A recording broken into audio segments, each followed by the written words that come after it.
जय श्री कृष्ण मित्रों, स्वागत है तमारू मित्तल वॉइस चेनल में। आजना विडियो में आपणे सांभळीशुं शनिदेवनी कथा। त्रणेय लोक में जातक पर महत्तम प्रभाव पाडनार राजा ने रंक अने रंक ने राजा बनावनार न्यायना देवता शनिदेवनी कथा। ब्रह्मांड में परमात्मा ईश्वरનું प्रत्यक्ष हाजरा हजूर स्वरूप होय तो ते आदित्य सूर्यनारायण है। आ परमात्मा शक्ति जड़ चेतनामांथी उत्पत्ति स्थिति अने लयનું कारण है। संतानो आ तत्वबोधने आधारे आपणा सूर्यनारायणना नवग्रह स्वरूपे विद्यमान है। शनिदेव पण सूर्यपुत्र है। आपणी पृथ्वी भगवान सूर्यनारायणनी एकमात्र पुत्री है, जे આપણું આશ્રય સ્થાન છે, આપણી માતા છે। ઋષિમુનિઓ, ખગોળશાસ્ત્રીઓ તથા જ્યોતિષાચાર્યએ અહીં રહી બધા જ ગ્રહોનું સ્થિતિ, જન્મ અને તેમના પ્રભાવનું વર્ણન શાસ્ત્રો, પુરાણો તથા વેદવાણીમાં કર્યું છે। શનિદેવનો જન્મ સૂર્યપત્ની છાયાની કુખે થયો હતો। છાયાદેવી સદાશિવ, ભોળાનાથ, શંકરના પરમ ભક્ત હતા।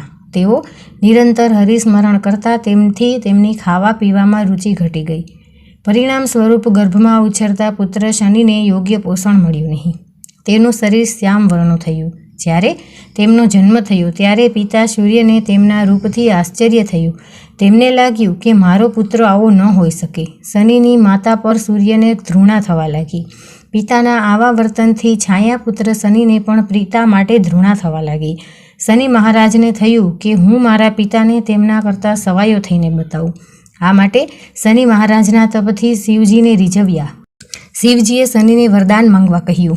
शनिए वरदान मांगता कह्युं, हे भोळानाथ, मारा पिता सूर्यदेवे मारी माता ने मारा जन्मना कारणे युगो युगो सुधी अपमानित करी छे। मारी मातानी इच्छा छे के हूँ तेमना करता सवायो थाऊं, पिताना सत्यनुं भान करावुं। परम पिता परमात्मा भोळानाथ सदाशिवे शनिदेवने वरदान आप्युं के हे सूर्यपुत्र, तमारा पिताना 9 संतानों में तमारू स्थान सर्वश्रेष्ठ थशे। माणस तो शू, देवताओं पण तमारा ज नामथी भयभीत थशे। आकाश में जे राशि छे तेमां तमे 2.5 वर्ष निवास करो छो, तेथी सर्व जातक पर तमारी महत्तम प्रभाव रहेशे। दुष्कर्म करनार अर्थात अन्याय करनार राजा ने रंक तथा सत्कर्मो करनार रंक ने पण राजा बनाववानी शक्ति तमने अर्पूं छुं। हूँ तमने त्रणेय लोकना न्यायाधीश नियुक्त करूँ छुं। यमराज पण तमारी 2.5 वर्षने अनुसरीने जातकने जन्म मृत्युनुं फळ आपशे। तमारा पिता पण तमारा प्रभावथी सत्यने ओळखी तमारो आदर करशे। शनि महाराज ने आशीर्वाद आपी शिवजी अंतर ध्यान थया। शनि महाराज विष्णु लोक में जई भगवान विष्णु तथा लक्ष्मीजीना पण आशीर्वाद मेळवे छे। लक्ष्मी नारायणे शनिदेव ने आशीर्वाद आपता कह्युं, हे न्यायाधीश देवता, पृथ्वी लोक में तमारू श्री शनिदेव व्रत कल्याणकारी थशे। आ व्रतथी मनुष्य न्यायथी वर्तशे अने धर्मना मार्गने वळगशे। शनिदेवना जन्मनी घणी पौराणिक कथा छे। कहेवाय छे के तेमनो जन्म सौराष्ट्रना सिंगड़ापुरमां थयो हतो। तेओ कश्यप ऋषिना कुळना हता। तेमना पिता सूर्यदेव अने माता सुवर्णा छे। स्कंध पुराण अनुसार सूर्यना लग्न विश्वकर्मानी पुत्री संज्ञा साथे थया हता। संज्ञा द्वारा तेमणे मनु अने यम नामनो पुत्र अने यमुना नामनी पुत्रीनो जन्म थयो। संज्ञा सूर्यदेवनुं तेज जोईने परेशान थई जाय अने तेनाथी बचवा माटे युक्ति अजमावे छे। ते पोताना जेवी ज पोतानी छाया एटले के प्रतिकृति पति पासे छोड़ी पोताना पिताने घरे चाली जाय छे। जोके संज्ञाना आ पगलाथी पिता नाराज थाय छे अने पतिना घरे पाछा फरवानी सूचना आपे छे। आ पछी संज्ञा घोड़ी स्वरूप धारण करीने जंगलमां विचरवा लागे छे। बीजी तरफ संज्ञानी छाया सुवर्णा पण गर्भवती थई अने शनि अने भद्रानो जन्म आप्यो। ज्यारे शनिदेव गर्भमां हता त्यारे सुवर्णा भगवान शिवनी कठोर तपस्या करी रही हती। तेणे घणा दिवसो सुधी खोराक अने पाणी लीधुं न हतुं। सुवर्णा काळझाळ गरमीमां भूख्या अने तरस्या रहीने शिवनी पूजा करी रही हती। तेनाथी तेना गर्भमां उछरी रहेला बाळक पर असर पड़ी अने शनिदेवनो रंग काळो थई गयो।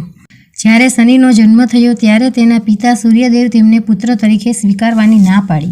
आनाथी गुस्से थईने शनिदेव भगवान शिवनी तपस्या करवा लाग्या अने शिवजीने प्रसन्न कर्या अने तेनी पासेथी वरदान मेळव्युं के तेमना नामथी माणसथी लईने देवताओ सुधी बधा कंपी उठशे। मनुष्यने तेना कर्मोनुं फळ तेनी परवानगीथी ज मळशे। आ वरदानने कारणे शनिदेव नवग्रहोमां स्थान मेळव्युं।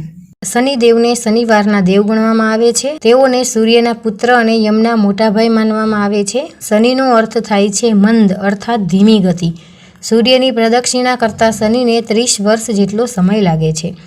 પૌરાણિક કથા પ્રમાણે શનિ મહારાજનો જન્મ સાયન મિથુનમાં સૂર્યમાં અને મિથુનમાં ચંદ્રમાં જ્યારે સૂર્યચંદ્ર સમકક્ષમાં થતાં વૈશાખ વદે અમાવસે થયો હતો, જેના ઉપર શનિની પાપ દ્રષ્ટિ પડે અથવા જન્મ રાશિથી 4-8 સ્થાનમાં શનિ ભ્રમણ કરે અથવા પોતાની રાશિથી 12-1-2 સ્થાનમાં ભ્રમણ કરે ત્યારે નાની મોટી પનોતી આવે છે, જીવનમાં મહાદુઃખ, કષ્ટ, હાનિ અને રાજાને રંક બનાવી દે છે. દાખલા તરીકે ભગવાન શ્રી રામને શનિની 7.5 વનવાસ ભોગવવો પડ્યો હતો. રાવણ ઉપર શનિની કુદ્રષ્ટિ પડતા લંકા વિનાશ, રાજા હરિશ્ચંદ્રને સ્ત્રી પુત્ર રાજપાટ વિયોગ, નરરાજાનું પતન તથા વિક્રમાદિત્ય ઉપર ક્રૂર દ્રષ્ટિ શનિની પડતા 7.5 રાજગાદીની ભ્રષ્ટ થઈ ગઈ હતી. શનિની આરાધના કરવા માટે કે કૃપા દ્રષ્ટિ મેળવવા માટે આ શ્લોક લોકો દ્વારા જાપ કરવામાં આવે છે. હિમ નીલાંજન સમાભાસમ રવિપુત્ર યમાગ્રજમ છાયા માર્તંડ સંભૂતમ તમ નમામિ શનેશ્વરમ સૂર્યપુત્રો દીર્ઘદેહો વિશાલાક્ષઃ શિવપ્રિયઃ મંદચારઃ પ્રસન્નાત્મા પીડા હરતુ મે શનિ. આ પ્રમાણે શનિની ઉપાસના કરવામાં આવે છે. પ્રાચીન માન્યતા છે કે શનિદેવની કૃપા મેળવવા માટે દરેક શનિવારે તેલ ચડાવવું જોઈએ. જે લોકો આવું કરે છે તેને 7.5 તથા ઢૈયામાં પણ શનિની કૃપા મળે છે. શનિદેવને તેલ શું કારણે ચડાવાય છે એના માટે ગ્રંથોમાં કથાઓ મળી છે. કથા મુજબ રામાયણ કાળમાં એક સમય શનિદેવને એમના બળ અને પરાક્રમ પર ઘમંડ થઈ ગયા હતા. તે કાળમાં ભગવાન હનુમાનના બળ અને પરાક્રમની કીર્તિ 4 દિશામાં ફેલાયેલી હતી. જ્યારે શનિદેવને ભગવાન હનુમાનના સંબંધમાં જાણકારી મળી તો શનિદેવ ભગવાન હનુમાનથી યુદ્ધ કરવા માટે નીકળી ગયા. એક શાંત સ્થાન પર હનુમાનજી તેમના સ્વામી શ્રી રામની ભક્તિમાં મગ્ન બેસ્યા હતા. ત્યારે ત્યાં શનિદેવ આવ્યા અને હનુમાનને યુદ્ધ માટે લલકાર્યા. યુદ્ધની લલકાર સાંભળીને ભગવાન હનુમાને શનિદેવને સમજાવવાના પ્રયાસ કર્યા. એ નથી માન્યા. અંતે ભગવાન હનુમાન યુદ્ધ માટે તૈયાર થઈ ગયા. બંને વચ્ચે યુદ્ધ થયું. યુદ્ધમાં ભગવાન હનુમાને શનિદેવને હરાવી દીધા. યુદ્ધમાં ભગવાન હનુમાને કરેલા ઘાથી શનિદેવની આખા શરીરમાં ભયંકર પીડા થવા લાગી. આ પીડાને દૂર કરવા માટે ભગવાન હનુમાને શનિદેવને તેલ આપ્યા. આ તેલ લગાડતા શનિદેવની બધી પીડા દૂર થઈ ગઈ. ત્યારથી જ શનિદેવને તેલ ચડાવવાની પરંપરા શરૂ થઈ ગઈ. શનિદેવ પર જે માણસ તેલ ચડાવે છે તેના જીવનની બધી પરેશાનીઓ દૂર થઈ જાય છે અને ધનના અભાવ પણ ખતમ થઈ જાય છે. બીજી કથા છે અહંકારી રાવણે બધા ગ્રહને કેદી બનાવી લીધા હતા, જેમાં શનિદેવ પણ સામેલ હતા. શનિદેવને રાવણે તેમના બંદી ગ્રહમાં ઉલટો લટકાવી રાખ્યા હતા. જ્યારે હનુમાનજી ભગવાન રામના દૂત બનીને લંકા પહોંચ્યા તો રાવણે તેમની પૂંછડીમાં આગ લગાવી દીધી હતી. ક્રોધથી હનુમાનજીએ બધી લંકાને સળગાવી નાખ્યું. લંકા બળી તો પરિણામે બધા ગ્રહ આઝાદ થઈ ગયા. શનિદેવ પણ મુક્ત થઈ ગયા, પણ ઉલટો લટક્યું હોવાને કારણે તેમના શરીરમાં ભયંકર દુખાવો થવા લાગ્યો. ત્યારે હનુમાનજીએ તેમની સહાયતા માટે તેના શરીર પર માલિશ માટે તેલ દીધું, જેનાથી તેમની બધી પીડા દૂર થઈ ગઈ. ત્યારે શનિદેવે કહ્યું કે જે પણ ભક્તો તેમને તેલ ચડાવશે તો તેમની બધી પીડા એ દૂર કરશે. તો શનિદેવને તેલ ચડાવવા પાછળ આ કારણ છે. જો તમે પણ કોઈ સમસ્યાથી પરેશાન છો તો શનિવારે શનિજીને તેલ અર્પિત કરવું અને તમારી સમસ્યાઓમાંથી મુક્તિ મેળવો. શનિને ન્યાયના દેવતા કહેવામાં આવે છે. તે લોકોને તેમના કર્મો પ્રમાણે દંડ આપે છે. પરંતુ એક વખત શનિદેવને પોતાની જ પત્ની દ્વારા શ્રાપનો ભાગ બનવું પડ્યું હતું. સૂર્યપુત્ર શનિદેવને ન્યાયના દેવતા કહેવામાં આવે છે, કારણ કે તેઓ દરેકને તેમના કર્મો પ્રમાણે ફળ આપે છે. તેથી જ તેમને ન્યાયના દેવતા પણ કહેવામાં આવે છે. જોકે શનિદેવના આ ગુણને કારણે તમામ મનુષ્ય અને તેમનાથી ડરે છે. એવું કહેવાય છે કે જો કોઈ વ્યક્તિ ભૂલથી પણ કોઈ ભૂલ કરે તો તે શનિદેવની સજાના નિયમથી બચી શકતો નથી. આ જ કારણ છે કે દરેક વ્યક્તિ ઈચ્છે છે કે તેની કુંડળીમાં શનિની સ્થિતિ સારી રહે અને તેની શનિ દોષનો ભોગ ન બને. પરંતુ શું તમને ખ્યાલ છે કે એક વખત શનિદેવને ખુદ શ્રાપનો ભાગ બનવું પડ્યું હતું. શનિદેવને તેમની પત્ની જ શ્રાપ આપ્યો હતો, જેના કારણે તેઓ માથું ઝુકાવીને ચાલે છે. તેના પાછળની એક પૌરાણિક કથા છે. બ્રહ્મપુરાણ અનુસાર શનિદેવને શ્રી કૃષ્ણના પરમ ભક્ત હતા. તેઓ તેમનો મોટા ભાગનો સમય શ્રી કૃષ્ણની પૂજામાં વિતાવતા હતા. શનિદેવના લગ્ન ચિત્રથની પુત્રી સાથે થયા હતા. શનિદેવની પત્ની પરમ સતી, સાધ્વી, પતિવ્રતા અને તેજસ્વી હતી. આ એક વખત શનિદેવની પત્ની સંતાનની ઈચ્છા હતી. આ માટે તે શનિદેવ પાસે પહોંચી, પરંતુ શનિદેવ કૃષ્ણની ભક્તિમાં મગ્ન હતા. પત્નીના ઘણા પ્રયત્નો પછી પણ શનિદેવનું ધ્યાન હટાવી શક્યા નહીં. આ પછી શનિદેવની પત્ની ગુસ્સે થઈ અને ગુસ્સામાં તેને શનિદેવને શ્રાપ આપ્યો. પત્નીએ કહ્યું કે આજ પછી જે વ્યક્તિ પર શનિદેવની દૃષ્ટિ પડશે તેનો નાશ થઈ જશે. ધ્યાનથી જાગ્યા પછી શનિદેવને પોતાની ભૂલનો અહેસાસ થયો અને તેને પત્નીને સમજાવવાનો પ્રયાસ કર્યો. આ માટે શનિદેવે માફી માંગી હતી, પરંતુ શનિદેવની પત્ની પાસે શ્રાપનું પાછું વાળવાની શક્તિ ન હતી. આ ઘટના પછી શનિદેવ માથું નીચું રાખીને ચાલવા લાગ્યા, જેથી તેમની દ્રષ્ટિએ કોઈનો પણ બિનજરૂરી વિનાશ ન થાય.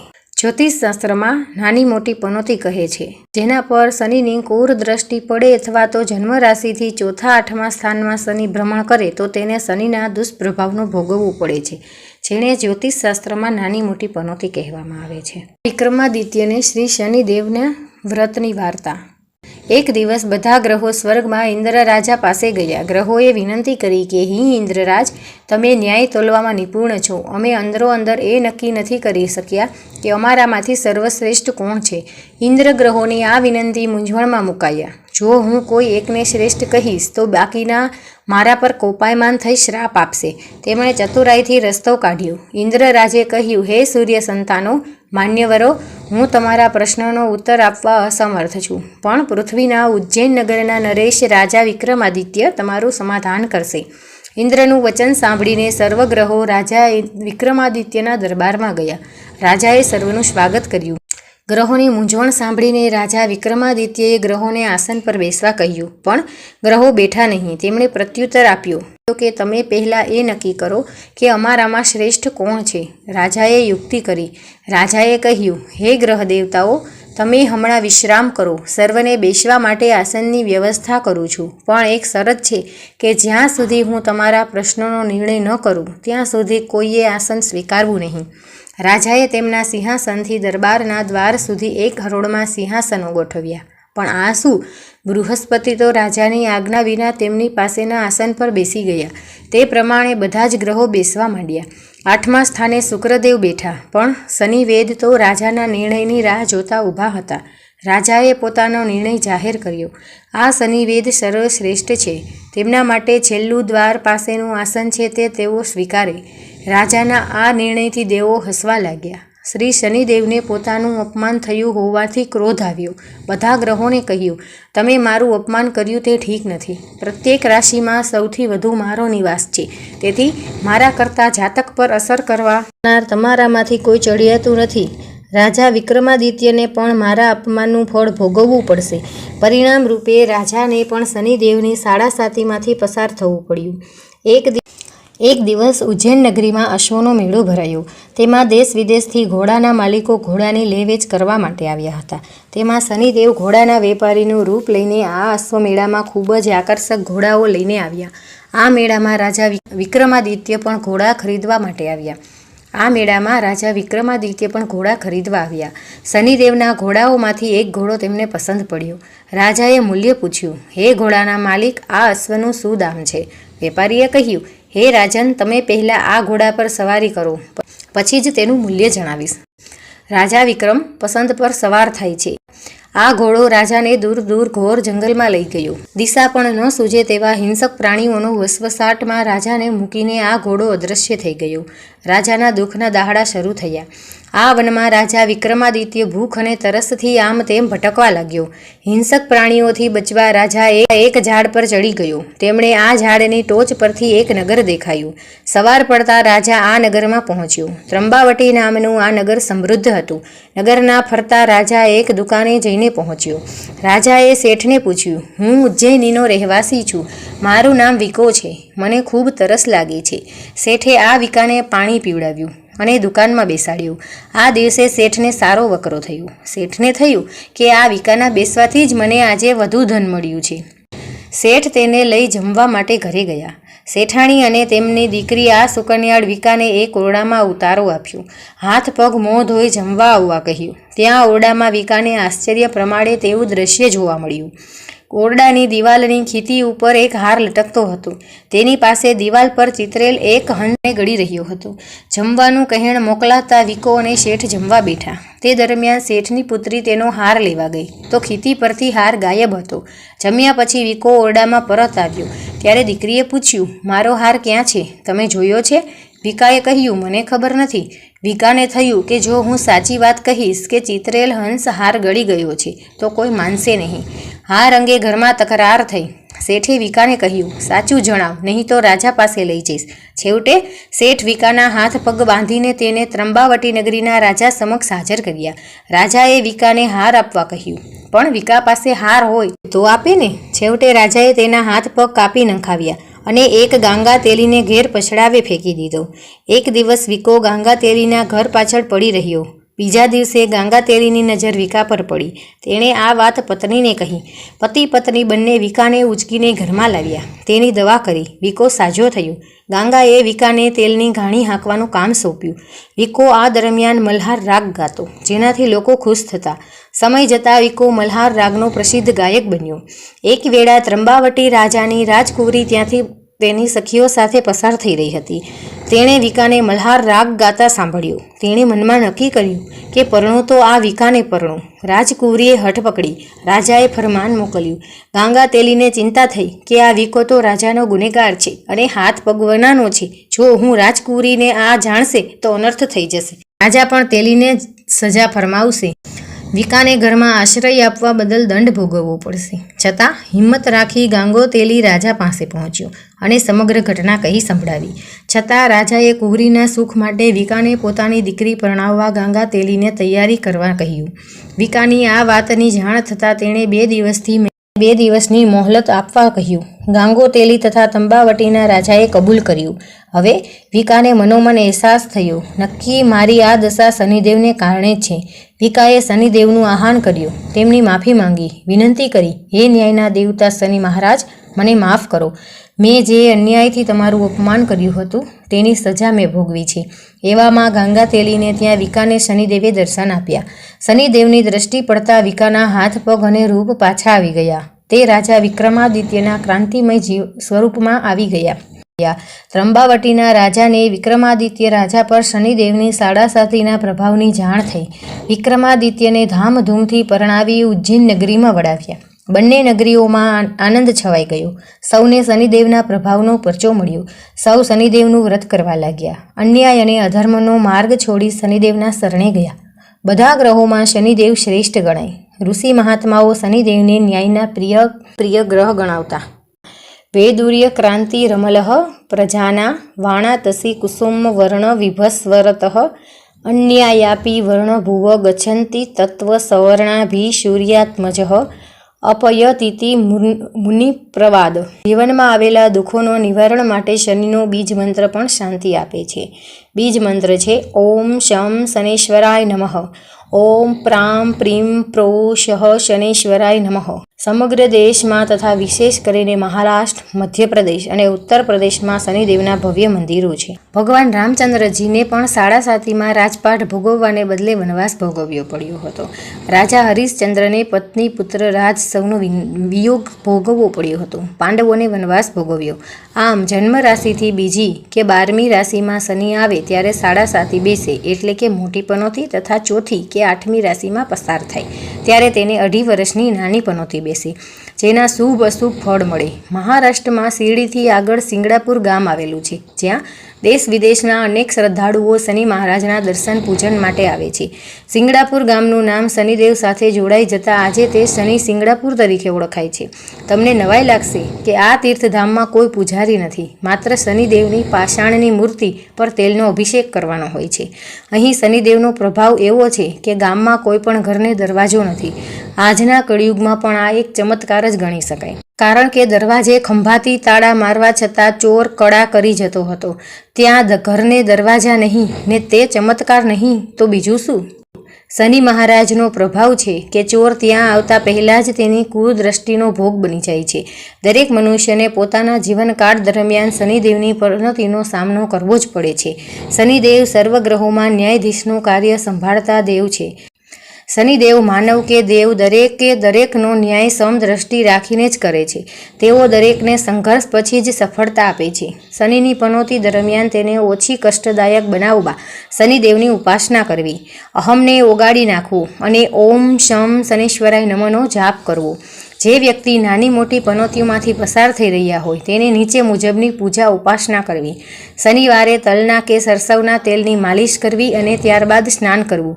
અડદ, તેલ, નીલમ, કાળા વસ્ત્રો, લોખંડ, કાળા તલનું દાન કરવું. શનિદેવને સરસવનું તેલ, નાળિયેર, ખજૂર, સોપારી, કાળા તલ, લોખંડની વસ્તુ, ત્રિશૂળ ચડાવવામાં આવે છે. શનિદેવની પૂજા અભિષેક સામાન્યતઃ ભીના વસ્ત્રે કરવી.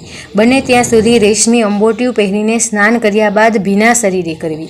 શનિવારે કે અમાસના દિવસે હનુમાન ચાલીસાના પાઠ, સુંદરકાંડના પાઠ, રામ રક્ષા સ્ત્રોત કરવા, હનુમાન દાદાની પૂજા કરવી, દાદાને તેલ અને સિંદૂર ચડાવવા. શનિદેવનો કષ્ટ નિવારણ મંત્ર સૂર્યપુત્ર દીર્ઘદેહો દિશાક લક્ષ શિવપ્રિય મંદચારઃ પ્રસન્નાત્મા પીડા હરંતુ મે શનિઃ. શનિદેવનું ઉત્પત્તિ સ્થાન. લોકો શનિનું નામ પડે ત્યાં જ ધ્રુજવા લાગે. તેમાંય ખબર પડે કે શાળા સાથે બેઠી એટલે ભલભલાના હાજા ગગડી જાય. પરંતુ શનિદેવથી ડરવાની જરૂર નથી. તેઓ રીઝે તો રાજપાટ આપી દે અને રૂઠે તો રસ્તે રઝળતો કરી દે. શનિદેવના પ્રકોપથી બચવા, તેમની કૃપા મેળવવા માટે લોકો શનિ સિંગડાપુર દોડી જાય છે. પરંતુ બહુ ઓછા ભાવિકોને ખ્યાલ હશે કે સૌરાષ્ટ્રના જામનગર જિલ્લાના ભાણવડ તાલુકાના હાથલા ગામે શનિદેવનો જન્મ થયો હતો. હાલમાં આ સ્થાન જ્યાં છે ત્યાં શનિદેવના માતા છાયા જ્યારે ગર્ભવતી હતા ત્યારે આવ્યા હતા, જ્યાં શનિદેવનો જન્મ થયો હતો. આ સ્થાનકે નાની મોટી પનોતી વિરાજમાન છે.